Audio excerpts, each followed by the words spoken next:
Malam yang seharusnya penuh kemewahan dan tawa kemenangan bagi Lucy, seketika berubah menjadi mimpi buruk yang paling memalukan dalam hidupnya. Kita bisa melihat bagaimana takdir seolah memiliki selera humornya sendiri. Lucy, yang sudah mempersiapkan rencana jahat ini dengan begitu matang, berdiri dengan penuh percaya diri. Di benaknya, dia sudah membayangkan Adila yang akan basah kuyup, dipermalukan di depan semua tamu undangan, di depan sorot lampu kamera, dan tentunya di depan keluarga besar. Namun, pepatah senjata makan tuan benar-benar terjadi secara harfiah malam ini. Lihatlah ekspresi terkejut di wajah Lucy. Saat tali itu ditarik, bukan Adila yang menjadi korban.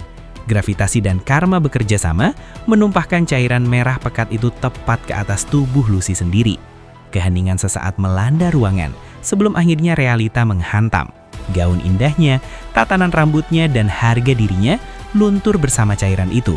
Adila, yang seharusnya menjadi target, justru berdiri di sana, aman tanpa setitik noda pun, menatap dengan campuran rasa kaget dan bingung.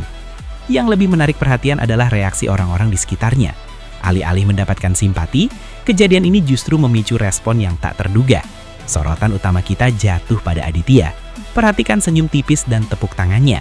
Ini bukan tepuk tangan keprihatinan, melainkan sebuah sinyal misterius. Mengapa Aditya justru terlihat puas? Apakah dia senang melihat Lucy menderita? Atau ini adalah caranya menunjukkan keberpihakan pada Adila secara terang-terangan? Sikap Aditya ini tentu akan memancing amarah Lucy di kemudian hari, menambah bumbu perseteruan yang semakin panas. Mari kita mundur sejenak ke malam sebelumnya, momen yang menjadi fondasi kedekatan antara Adila dan Trian. Sepulang bekerja, kita disuguhkan pemandangan yang menggelitik. Adila dengan wajah polosnya merasa risih. Sepanjang jalan mata orang-orang tertuju padanya. Dia merasa ada yang salah dengan penampilannya, atau mungkin ada noda di wajahnya. Rasa tidak nyaman itu semakin menjadi-jadi karena Trian di sebelahnya bersikap seolah tidak terjadi apa-apa. Padahal dia adalah dalang di balik semua ini. Ketika Adila akhirnya bercermin, ledakan emosinya tak terelakkan. Sebuah gambar hati konyol tertera di dahinya. "Mas Trian!" teriaknya. Sebuah teriakan yang bukan berisi kebencian, melainkan kekesalan manja seorang istri kepada suaminya yang jahil. Disinilah letak keindahan hubungan mereka. Di tengah badai masalah yang sering menerpa, Trian selalu punya cara unik, meski kadang menyebalkan, untuk mencairkan suasana. Trian ingin Adila tertawa, meskipun harus diawali dengan teriakan kekesalan. Dan benar saja, di balik omelannya, ada senyum yang merekah di wajah Adila. Momen-momen kecil seperti inilah yang membuat penonton sadar bahwa cinta mereka tumbuh dari hal-hal sederhana namun bermakna. Suasana berubah menjadi hangat dan syahdu ketika mereka berdua berada di dalam kamar. Ini adalah adegan kunci yang menunjukkan transisi perasaan Adila. Jika biasanya kita melihat Adila yang keras dan sering memarahi Trian, kali ini tembok pertahanannya runtuh. Perlahan, dia mendekati Trian dari belakang, melingkarkan lengannya dan memeluk suaminya itu dengan erat. Dengarkan baik-baik dialog batin yang tersirat dari tatapan Adila. Dia akhirnya mengakui sesuatu yang selama ini mungkin dia sangkal. "Kamu selalu lindungin aku," ucapnya lirih. Pengakuan ini sangat mahal harganya. Adila sadar betapa sabarnya Trian menghadapi temperamennya. Trian sempat terperanjat, tubuhnya menegang sesaat.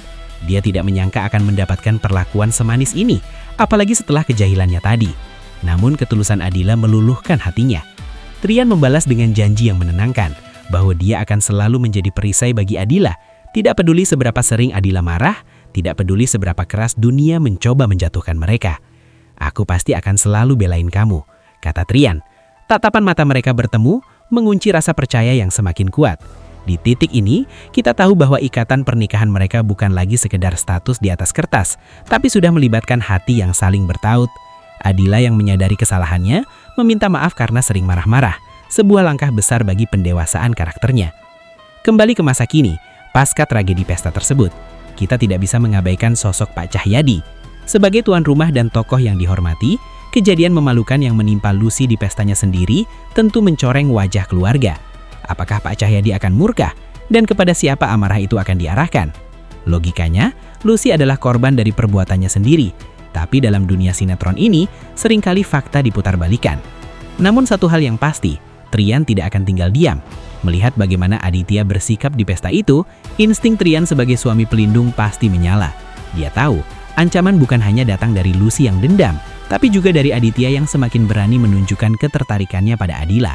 Pertarungan mental antara Trian dan Aditya baru saja dimulai, dan pesta kacau ini hanyalah pemicunya. Dan inilah momen krusial yang terjadi setelah keributan pesta mereda.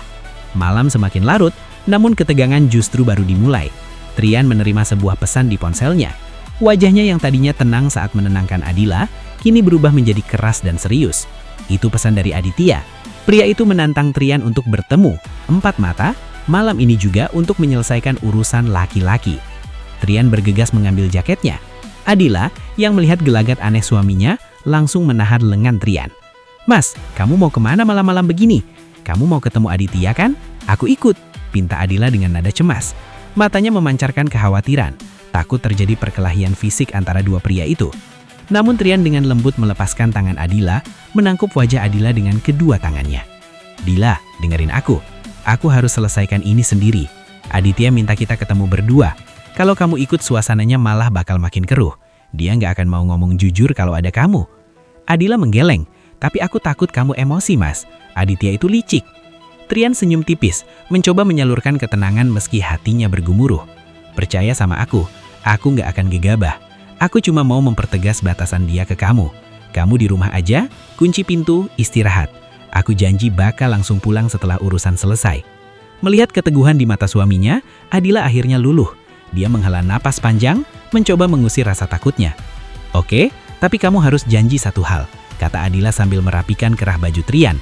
"Tahan emosi kamu, ngomong baik-baik, jangan pakai otot. Selesaikan dengan kepala dingin dan tolong segera pulang." Trian mengangguk mantap mengecup kening Adila sekilas sebelum berbalik melangkah keluar rumah menuju mobilnya. Mesin menderu, memecah keheningan malam, membawa Trian menuju konfrontasi yang mungkin akan mengubah peta konflik di antara mereka. Adila hanya bisa menatap punggung suaminya menghilang di balik pintu, berdoa agar pertemuan itu tidak berakhir dengan bencana. Apa yang akan dibicarakan Aditya? Apa rencana licik selanjutnya? Kita harus menunggu jawabannya.